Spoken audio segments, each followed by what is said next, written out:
Hello, listeners, and welcome back to Random Conversations on Portocali Radio. Here with me, there is Janus working the mixer, and I'm Federico Spadoni talking. So, as you know, if you were listening to the show, each week we try to cover a new country, a different country, with somebody who comes from this country and is now actually here in Greece or in Athens. So, for today, our show, we'll talk about Spain and what is happening right now, not maybe right now, but what has been happening since October in Catalonia, here with a Spanish friend of ours. So we're going to listen the first Spanish song, and then we'll be back to continue the show. Welcome back to the show. As I was saying before, here with us today we have Alvaro from Spain. Hi, Alvaro. Hi, hello. Thank you for being here. A pleasure. All right. So today you're going to go to undertake this task, talk about your country. And but first of all, tell us about you. Why are you here in Athens? What do you do here? And what's up? Yeah, I'm in Athens just for a couple of weeks because I'm supporting a project that a Spanish NGO together with some local volunteers is developing since the last almost 2 years. It's the Spanish NGO is called SOS Refugiados, like refugees, Yeah. And they are running now a building where they are serving food with another Spanish NGO called Zaporeac from the Basque Country, and they are serving food for 550 people per day. Whoa! And also delivering some food for the squads of refugees that are nowadays in Athens, around Exarchia and these places.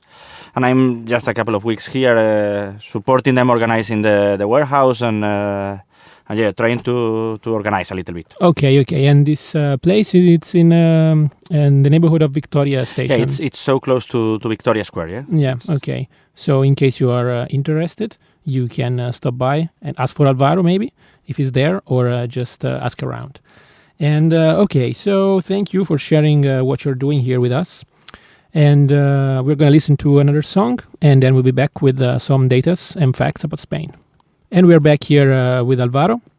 And as you know, before we start our conversation, usually I give some data and figures about the country we talk about. So let's go with the Spanish ones. So we start by saying that the Spanish government is a unitary parliamentary constitutional monarchy. There is a king over there, yeah. The king is Felipe VI. Population is around 46 million. The area of Spain, it's around 505 square kilometers. Capital is Madrid.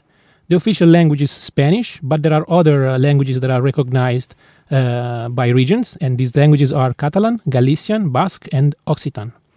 The literacy rate is 98%, 98 plus 98.3%. And something about the legislative framework of Spain. Let me say that Spain is divided in 17 autonomous communities. And these 17 autonomous communities are Andalusia, Catalonia, the capital Madrid, the Valencian community, Galicia, Castilla y León, the Basque country, Castilla-La Mancha, Canary Islands, the region of Murcia, Aragon, Extremadura, the best name of all, if you ask my opinion, Balearic Islands, the Asturias, Navarra, Cantabria, and La Rioja, plus 2 independent cities, right? Ceuta and Melilla? Yeah, in the northern coast of Morocco. In the northern coast of Morocco. Okay, let's go further with some other data. Some basic economic stats. GDP of Spain is $1,769 trillion in 2017. The agriculture makes around 2.5% of economy, industry around 23%, and the rest is made by services and other activities, so around 75%. Unemployment rate is at 17%. Unemployment rate between 15 and 24 is up to 44%, but has been going down since 2012 when it was at a record high 52%. Export partners France 15%, Germany 10%, and Italy 7.5%. And import partners are again Germany at 13%, France at 10.8%, and China at 8.7%. So what do you think about these stats? Did you know already? Something new? Something interesting? I mean, so some of these numbers are so big to even understand them. Yeah, but for example, it's the fact that you said about the youth unemployment. Yeah. The issue is that it's not that. I mean, partly it's because maybe there are more jobs, especially what you said about this 75% of our economy. Yeah, the tourism is one of the important parts. Yeah. But also the people live in the country. Yeah. It's like I don't know. When I was 20, not that many Spanish people were thinking about going to Germany or whatever other countries to work. While now it's pretty normal. I think I have some Spanish friends and. Many of them, they're saying, but you know what, probably I'm going to move in Belgium, or they already did, or probably they say, maybe it's better to go in Germany than stay here. Probably also because there are some regions of Spain, for example, regions that are less, let's say, powerful economically speaking, that were really hit by what happened in 2008 and further. For example, I've been recently in this region, Castilla y León. Yeah. Yep. And the idea I got was an idea that, there was a lot of job lost there. I mean, you could see some villages that where people left and now are half empty. Compared to 15 years ago, I was talking, and this is what they were saying. If you think about the population in Spain, especially the young people, the youth, it's really concentrated in the big cities. Mm-hmm. So there are huge regions with almost empty territories, or where the population is really really old. Yeah. So most of the young people in Spain, it's moving to the main big cities. Yeah. All right. Okay, so we're going to hit you with another Spanish song, and we'll be back soon. Welcome back to the show. So, now here with Alvaro again. So, the hot topic of Spain since October, September even, was the Catalunya issue. I don't know how to call it. Let's say issue, the Catalunya thing. And so what we know is that there was a referendum, the 1st of October, where that was... called by the government of Catalunya to decide if Catalunya wanted to be independent from Spain or not, right? This is that's mainly that was the question. The question, yeah. All right. So, in order to have some to clear our mind, let's see which are the parties that are part. Sorry for the game of words of this scenario. So we have the Junts per Catalunya, the party of the Prime Minister of Catalunya, former Prime Minister of Catalunya, Puigdemont, right? Okay, and how do they place themselves in the political spectrum? They are conservative and they want the independence. Yeah? Okay, conservative but pro-independence. Then we have the Catalan Republican Left, or also ERC, yeah? What about Which them? is kind of lefty, central lefty, some way the PASOK style. Yeah? Okay, the PASOK style. But with that they also want independence. Also, so they're all right. Then we have the Popular Unity candidacy, that it's called CUP in Spain, right? Yeah, they are way more lefty than the previous ones, and they are also pro-independence, which is one of the interesting issues in my point of view. I have to say that I'm coming from Madrid, Yeah. And CUP, this group, it's really lefty and also independent. It's not this kind of lefty idea, more international. It's lefty, and they think let's say radical left. Radical. I mean, okay. Whatever. Yeah, for some people, it could sound radical. But they're lefty and they want independence. So the thing is that these three parties, the Junts per Catalunya, the ERC, and the CUP, are the one who are for independence, right? Mm-hmm. So they are they were together in the previous government, but basically the only thing that they were sharing as a value, as a political value, was this independence thing. Because then they are not sharing any other political value, right? Yeah, that's the point. Because some of them are really conservative and represent the previous governments in Catalonia with corruption situations, or with really right point of view, or liberal point of view. Yeah. And then in the other side we have CUP. CUP, it's really a political group that it's working mainly in assemblies, not big leaders. Yeah. So, but what they have in common is that they want the independence of Catalonia, and they want at least that Catalonia has the right to vote about their future. Yeah, I saw a beautiful picture when I think this government, the former government, was put in place, Piedmont decided to play the national anthem of Catalunya at the end of the assembly. Everybody stood up. And okay, there were the members of Junts per Catalunya, and everybody, suit up with the suit, and everybody, clean. And then and then there were the CUP guys, with T-shirts and sweaters, and they were raising up their fist. So, I mean, it's weird to have a coalition that puts together these two different kind of people with different really values. But they have that in common, and they want to push for that. Yeah. And then when they have their own country, then to decide what to do with it. Yeah. But this really tells you, I think, how strong is this independent feeling in order to bring together such diverse political views under just the name of independence. This, at least from a foreign point of view, tells me, okay, these guys really want independence. I mean, I don't know. But I also think that inside those three political groups, that now they want to have the independence and do it by their own without negotiation with the central government in Spain, is not just happening in the last 3 or 5 months. Yeah.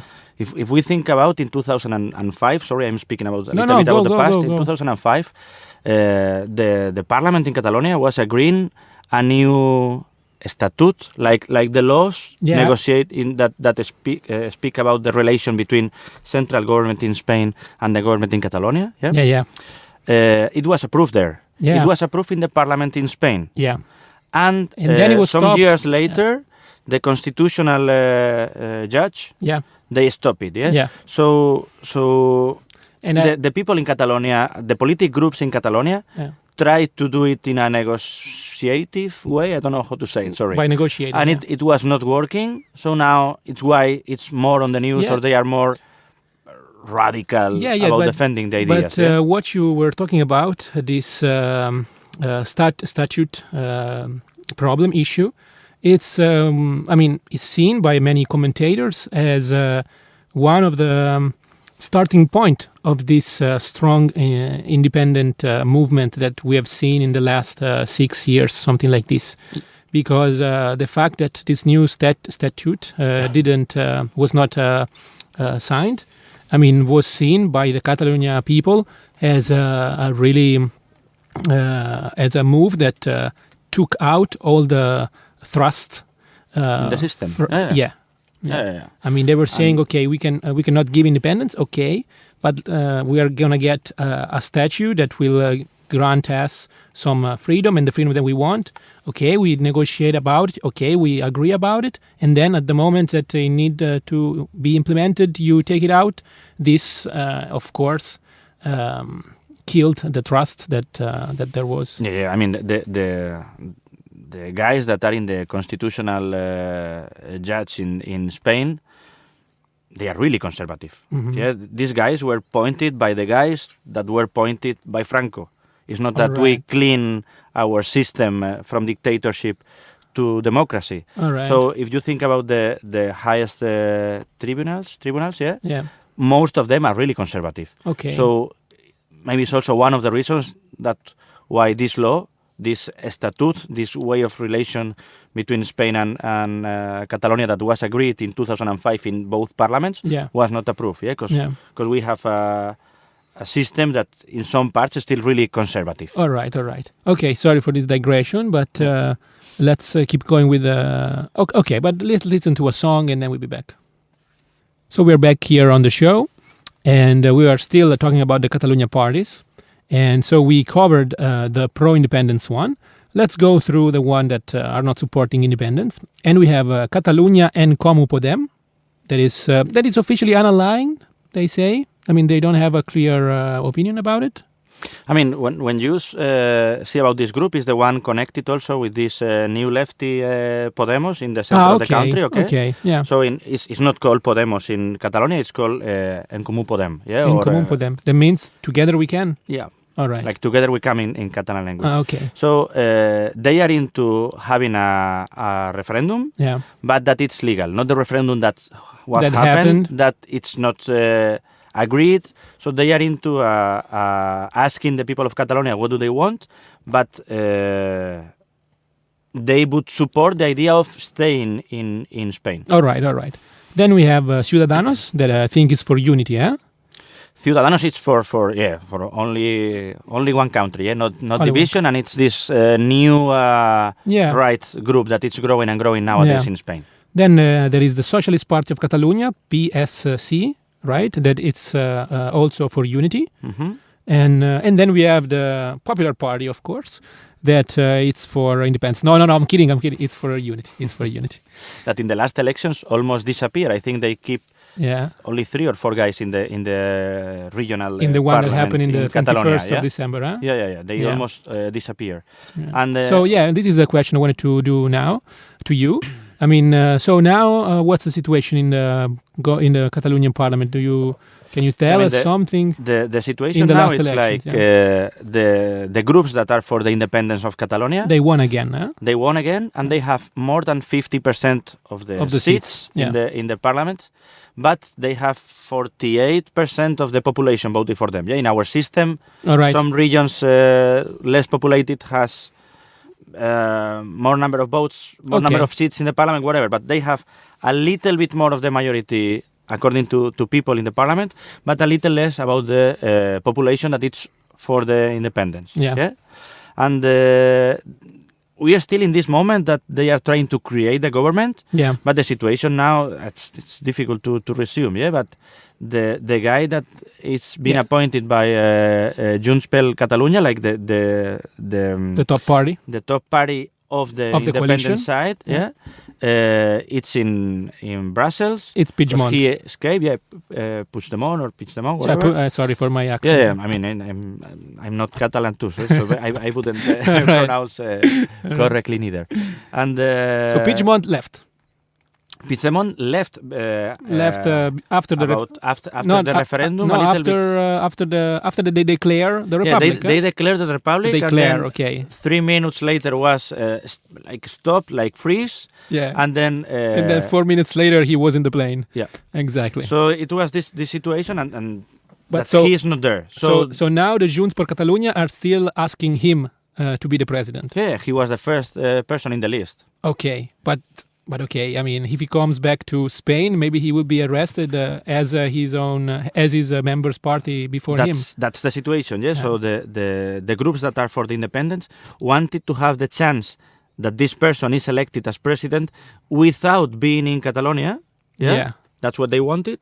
And the politic groups that are for the unity of Spain, are saying that if he is not there, he cannot be elected. But this makes sense, though. Yeah, absolutely makes sense. But if he's coming back, he will go to jail. Yeah. So, yeah. Yeah, I mean, probably they should just appoint somebody else and take this Puigdemont figure a little bit So the guy that it's deciding what to do nowadays, it's from this second group with... Catalan Republican Left? Yeah, Catalan Republican Left. And yesterday, what this person did was to stop the process, All right. Because if they start the process and in 20 days there's no president, there has to be elections again. Elections, okay. So it's now kind of freezing moment where it's kind of never happened before, and it's not clear what's so now probably there will be private talks among the government's members, and I think, in this kind of situation, you still have to appoint somebody if you don't want to go to new elections. I don't think they want to go to new elections, so probably they will appoint somebody that is different from Puigdemont. Seems like that's the possibility, because as you said, if Puigdemont is not alone in Brussels. There are other 3 or 4? 3 or 4 people, for sure 3, I'm not sure if even more. So because I think somebody came back from Brussels, I think. And 2 people resigned to their elected place, so other people that it's living in Catalonia can actually vote. Because they have a majority, but really for few places. So it's not that they can have 3 or 4 people not voting. Of course. So, they need all the votes they can, of course. And okay, so we're gonna go with another song. We take a break, and we'll be back. And we are back here on the show with Alvaro, where we are continuing our conversation about Spain and Catalonia. So, I mean, one thing. I mean, what struck me a lot while I was watching the news and reading newspapers was the amount of people who were on the streets. I mean, millions of people. And this is not really common here in Europe, let's say. You don't see these big manifestations anymore. So reading through, I mean, I kind of understood that probably 10 years ago the situation wouldn't be the same. I mean, if 10 years ago this was happening, probably not as many people would be on the street, and not as many people would take a stand for independence. Is it right, wrong? Yeah, I completely agree what you said. Yeah, like it's not that common that many people in the street demonstrating for something, for whatever. Yeah. And in Catalonia, this number of people, it's growing in the last 10 years. Like it's called Diada, like the National Day of Catalonia. 11 September, huh? Yeah. So this day, the number of people demonstrating for the independence of Catalonia, or for having a more federal system or more competencies in Catalonia, it's growing and growing and growing. And it's growing about the motivation of the people, but it's also growing about having a central government like the one we are having in the last almost 6 years now, that whenever it's a moment about negotiating or about let's see what to do or not to do, it's a no, it's a block, it's a... Yeah. That's not okay, that's not legal, that's not acceptable. So the number of people growing feeling that Catalonia should be another country is not just in love with Catalonia, it's also about hating the central government that we are having now in Spain. Okay, because you see there is this big, I mean, the attitude of the central government is not a constructive one, but it's more destructive. This is what you're saying. Huh? Yeah, and I mean, in the if we have a look in the videos about what happened in the referendum day, yeah, that was not nice. You can say this referendum is not valid. Whatever the votes are coming, you don't accept it, and it's okay. You don't have to send the police to hit the people voting, because it's not people. Yeah. That it's using violence about whatever, they are going to schools to vote. So, I mean, it's just okay not to accept the results. Yeah, this is what I was thinking while I was watching these images. I was thinking, okay, central government doesn't accept the vote, and they have their own reason, because probably it's true. The vote was not legal. Didn't have I legal. agree with that. That was not a legal vote. Exactly. So I mean, if your position as government was, guys, this thing is not legal. Why you have to send the police forces, and why you have to... Okay, you send the police office, okay, I can also understand that, but at least don't tell them to raid the places where they vote. Don't tell them to... Don't let them, use the batons against the people. I mean, that was really a bad image, and actually it gives more strength to who says that Spain is authoritarian and that there is not a lot of freedom. Thing that it's not probably true. I mean, Spain, it's a country in Europe where there is freedom and there is no authority. Yeah, I mean, it's depend of I mean, in the last years. If you asked me this question 5 years ago, I would agree with what you have just said. But in the last years, situations like the one we are having in Catalonia, with the police hitting the people, and not just people going to fight the police or whatever, all people going vote, whatever. It's the images are really horrible. But also nowadays, if you speak against the monarchy, or if you cannot film the police in Spain, there's a law that you cannot film the police. There's a law that now people is investigated about the things they are writing in Twitter. Yeah, all right. It's easy nowadays that if you are against the monarchy, or if you are saying almost whatever that it's pushing the line of the humor too much. Yeah. You can get investigated or even prosecuted, yeah? Yeah, what a story I heard that was really weird to me was, about this girl that I think made a joke on Twitter I think on Twitter, about the assassination of the Franco's number 2. Yeah, about Carrero Blanco. There are many jokes, and honestly, when I was a kid, there was one of the jokes. Yeah, this guy died because the terrorist ETA bombed his car. And the car was flying for so many months. Have you seen the movie Operación Ogro? Yeah, I did.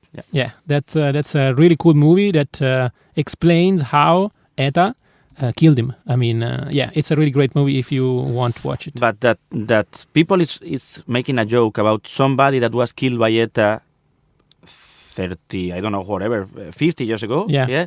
Doesn't mean that these people is supporting terrorism. Yeah, but or doesn't mean that these people is supporting ETA. Yeah. Yeah. So I think that nowadays that somebody is writing a tweet in Twitter about a joke about something that happened 50 years ago, you cannot prosecute this person. And now they have a law, which in Spanish it's the official name is Citizenship Security Law, and the non-official one it's the Mordaza. I don't know Mordaza. I don't know the name in English. Me neither. This is stuff that you use to cover the mouth of somebody so this person cannot speak. Okay, all right. So it's it's in the limit of controlling the freedom of speech in our country. All right, this is something I was not expecting to hear, but okay, that's something that to think about. But okay, we will take a break, and we'll be back soon again with Alvaro and our conversation.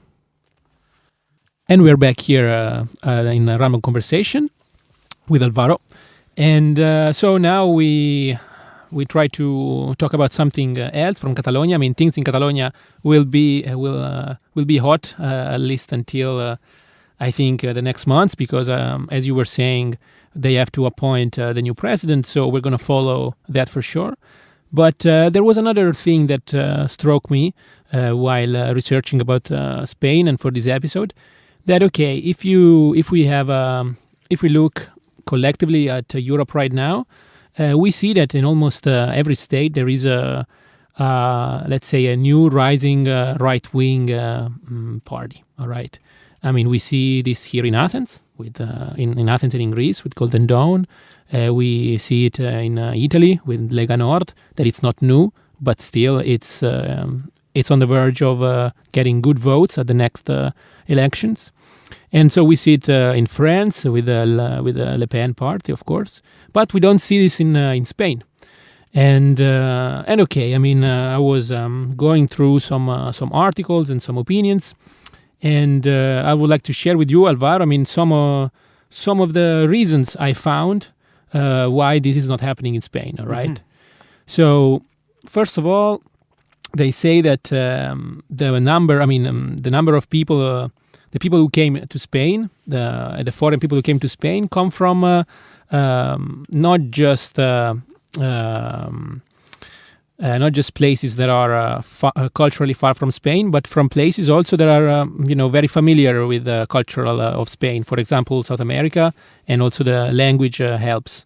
So this is one of the reasons. Then, because Spain and Spanish people also migrated in the 60s, in the 70s, so they can relate maybe more to how the people who are migrating now are feeling.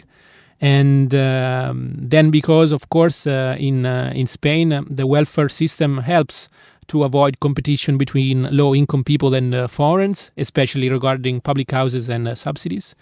And then there is, I think, the key element here is that because it's hard for a far-right party to use slogans that usually work in different countries, such as slogans that are about a nationalism or a national identity, because they are close to what the Franco era was about central and nationalism and national identity, and also because in Spain, since that it's so let's say since that the regions have so much importance, it's hard to say we are all Spanish. I mean, because like this, you don't let's say, catch the vote of people, for example, from the Basque country that feel maybe Basques first. While, for example, the only right-wing party, not a extreme right-wing, of course, but a right-wing party as the PP, has always been defending the regional unity. So what do you think about this? What do you think? That there is no... I can agree to a certain point about most of the things you have said, yeah. But there were like groups that trying to take this more extreme Vox, right, like Vox, Vox. But it didn't work well. Yeah. Because actually inside the conservative group, inside the group of the government, PP, it's this kind of two sides of speech, yeah? They have some people softer or more having a not that strong speech about against immigrants or against other situations, but inside PP you also have this strong speech. Yeah. If we have a look in the past a little bit, the guy that was creating PP, this guy was the Minister of Communications with Franco. Yeah.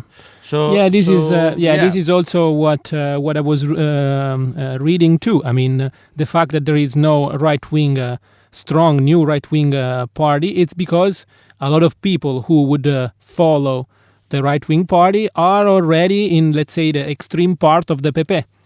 Yeah, that's the point, that PP managed to collect people that it's a little bit conservative or even liberal, with people that would represent what in France is Marie Le Pen, yeah.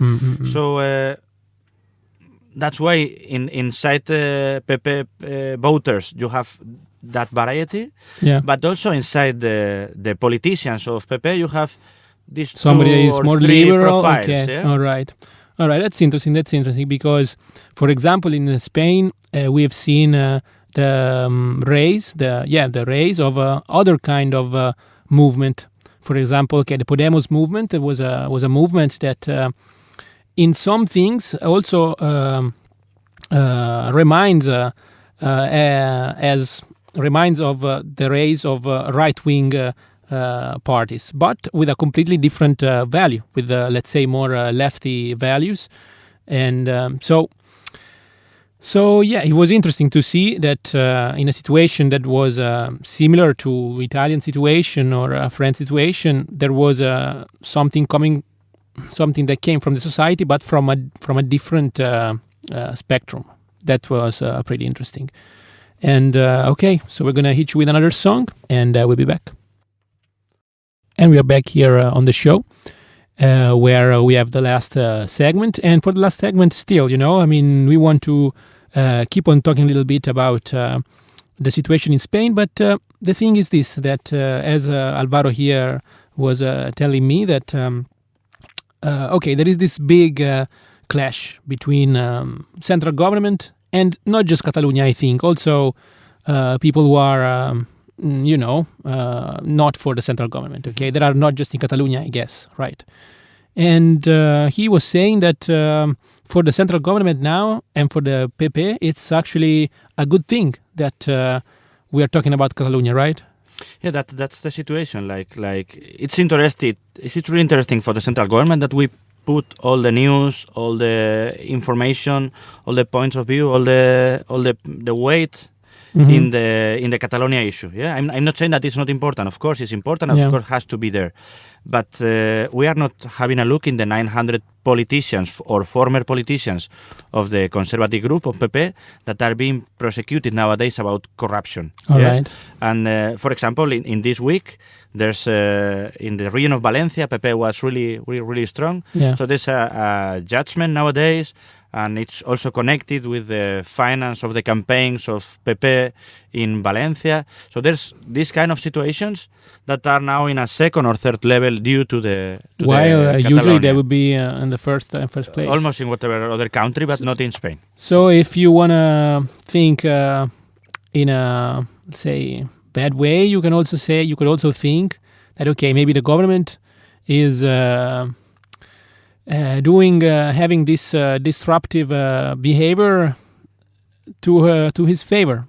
Yeah, I would say so. I mean, in order to to not talk about other issues with them. All right. Okay. And we leave you with these possibilities. And we thank a lot Janus that helped us with the mixer and producing the show. And I'm Federico Spadoni. Here was Alvaro. And we wish you a good continuation with the Portocali programs.